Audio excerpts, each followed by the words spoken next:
The $14,000 I wired for my wedding venue disappeared. On a Thursday morning while I was sitting in traffic, staring at a florist invoice I could suddenly no longer afford. My mother called before I even reached the office. "We used the deposit for your brother's birthday," she said casually, like she was explaining a change in dinner plans. "You won't mind? Your wedding isn't even confirmed." For a moment, I honestly thought I had misheard her. Outside my windshield, rain smeared the city into gray streaks. Horns blared somewhere behind me, but all I could hear was my mother opening kitchen cabinets in the background, completely calm while she explained how my younger brother deserved one good celebration after everything he'd been through. Everything he'd been through was losing 2 jobs because he refused to show up on time. I gripped the steering wheel so tightly my fingers ached. "That money was non-refundable," I said quietly. "Well," she sighed, already irritated. "Family helps family." Then she hung up. 40 minutes later, my phone rang again. The venue owner was laughing before I even said hello.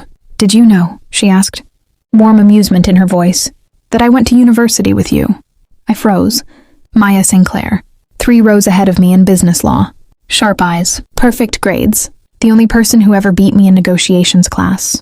"I recognized your name the second your mother called demanding the deposit." "Back," she continued. "And honestly, I think you should come see the paperwork she signed." I was 32 years old, financially stable, engaged to a woman I genuinely loved, and somehow still treated like the least important person in my own family. My younger brother, Darren, had spent most of his adult life drifting between failed business ideas and dramatic personal crises that always became everyone else's responsibility. If he missed rent, my parents paid it. If he wrecked his car, they blamed the dealership. If he insulted relatives at dinner, people laughed nervously and called him passionate.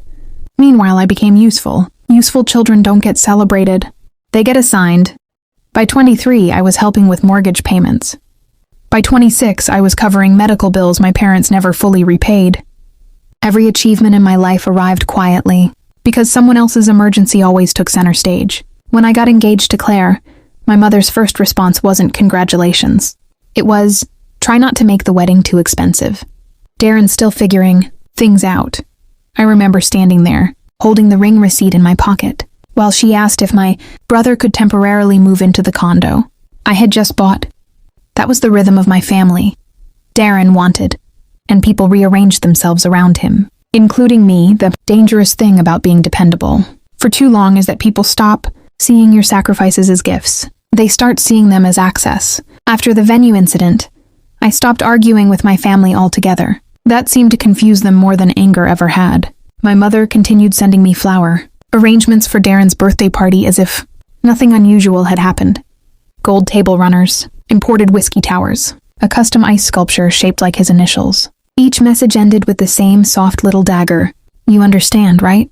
At Sunday dinner, my father avoided eye contact while Darren described the guest list for his party, with the smug confidence of someone spending money he never earned.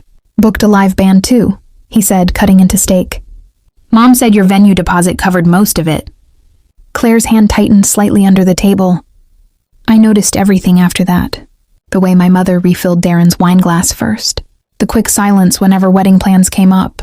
The tiny shift in my father's expression whenever I mentioned contracts, invoices, or repayment. Nobody apologized. They just acted inconvenienced that I remembered. Then came the worst part. 3 days later, my mother mailed our wedding invitations back to us unopened. She claimed she was fixing the guest list. When I looked closer, several names from Claire's side had been crossed out in blue pen to make room for family friends. Darren wanted at his party. Claire stared at the envelope for a long time without speaking. That silence hurt more than the theft itself, because for the first time, someone else I loved was being taught the same lesson I learned years ago. In my family, Darren was the occasion. Everyone else was the budget. I drove to the venue alone the next morning. Rainwater still clung to the windows in thin silver lines, turning the entire building soft and distorted from the outside. Inside, though, everything was painfully clear. Maya slid a folder across the desk without saying much at first. My mother hadn't simply requested the deposit back. She had claimed the wedding was delayed indefinitely because I was financially unstable and unable to manage long-term commitments. She told the venue staff she was stepping in to prevent further embarrassment. For the family, I read the sentence twice, not because I was shocked, because suddenly, 20 years of memories aligned perfectly into something I could finally name. My family did not see me as a son. They saw me as infrastructure, reliable, replaceable, quiet, enough to absorb damage, without collapsing publicly. Maya leaned back in her chair carefully. "You know," she said, "the deposit wasn't actually refunded." That finally got my attention. Legally, the contract only allowed the funds to transfer back to the original payer. Me. My mother had signed several authorization forms assuming nobody would verify anything, but Maya had stalled the transfer after recognizing my name. Then she showed me something else. Darren's birthday party had already been booked at the same venue for Saturday night, under my family account, paid with money they thought they already controlled. I stared at the reservation details for a long moment, and for the first time in years, I stopped thinking about how to keep peace. I started thinking about timing.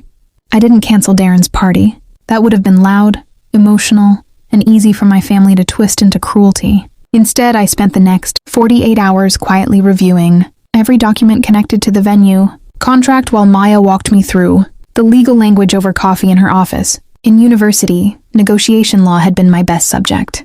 I now worked as a senior compliance analyst for a financial firm, which mostly meant I spent my days identifying risks people overlooked because they assumed nobody was paying attention. My parents had spent years mistaking silence for weakness. That was their first expensive misunderstanding. The venue contract was airtight. Since the deposit had never legally transferred, the party reservation technically existed under my account authorization. Any changes to catering, guest access, alcohol service, staging, or billing required my approval. So I approved everything, carefully. The premium lighting package Darren requested? Approved. The live band extension? Approved. Additional imported liquor service? Approved. I even authorized upgraded floral installations after Maya quietly negotiated a discount for me. Then I added one small adjustment buried deep in the finalized event instructions. All remaining balances and overage. Fees were to be charged directly at the conclusion of the event to the hosting party, representative on site. My father, not electronically, not deferred, immediately. Maya reviewed the clause once, then glanced up at me with the faintest smile. "Clean," she said.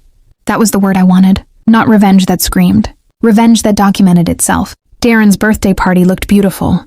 I'll give them that. Crystal chandeliers reflected across polished marble floors while waiters carried trays of champagne through rooms, filled with people my parents desperately wanted to impress. My mother wore emerald silk.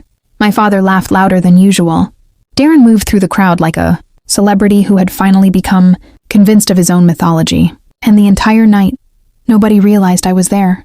Maya had reserved me a private viewing balcony above the ballroom, originally designed for wedding coordinators to monitor events, discreetly. From there, I watched my family celebrate with money they believed they had taken from me. At exactly 11:40 p.m., the band finished their final set. Then, the venue manager approached my father with a black leather folder. I saw the exact moment confusion touched his face. He opened it casually at first, then slower, then again. Even from above, I could see the color drain from him as he reached the final page detailing the event total, service upgrades, alcohol overages, damage deposits, and immediate settlement clause. Nearly $38,000. My mother grabbed the folder next. Her smile disappeared so quickly it felt unnatural, like watching stage lights cut out mid-performance. Darren kept laughing for another few seconds before realizing nobody else was. Then came the part I had waited for.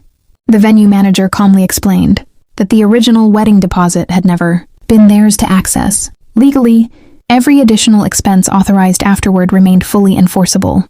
My father looked around the ballroom slowly, finally understanding something I had known for years. Being humiliated quietly hurts longer. Nobody caused a scene. That was the remarkable part. My father simply removed his glasses and rubbed the bridge of his nose, while guests pretended not to notice the tension spreading through the ballroom. Conversations lowered into whispers. People suddenly became fascinated by their drinks, their phones, the dessert table. Social embarrassment among wealthy people is rarely loud. It's surgical. My mother kept insisting there had been some misunderstanding, but the venue staff remained professionally polite, which only made the situation worse. Every calm response forced her panic further into the open. Darren disappeared first. One moment he was standing near the bar, jaw tight with anger. The next, he slipped through a side exit without speaking to anyone at all. That told me everything.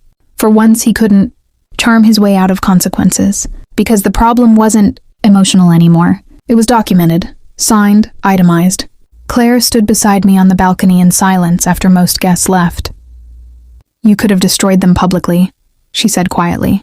I looked down at the ballroom workers, clearing half-finished champagne glasses from tables my parents could barely afford. I know, but destruction wasn't the point.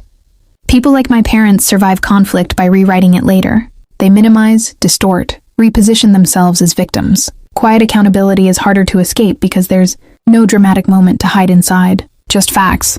And maybe that's why stories like this matter. Because some betrayals don't come from enemies. They come from people who become so comfortable using your loyalty that they forget you're a person before you're a resource. 3 months later, Claire and I got married in a smaller venue overlooking the water. No crystal chandeliers, no imported flower walls, no performance, just people who actually loved us. Maya attended the ceremony and joked during dinner that she'd technically been both my legal advisor and wedding planner. For the first time in years, I laughed without feeling like I was managing the emotional temperature of the room around me. My parents weren't there, neither was Darren. After the party incident, my father eventually repaid the venue debt through a loan against their second property. My mother sent several long messages blaming stress, misunderstanding, family pressure, anything except the choice itself. I stopped responding, not out of anger, out of clarity. That was the real revenge in the end. Understanding that love without respect eventually becomes permission. And once you see that clearly, guilt loses its grip. Claire asked me once if cutting them off hurt. I told her the truth. It hurt while I was still hoping they'd become different people. Some nights, I still think about that ballroom, the silence, the realization on my father's face when the bill arrived. Not because of the money, because it was the first time my family understood that my patience had never been weakness.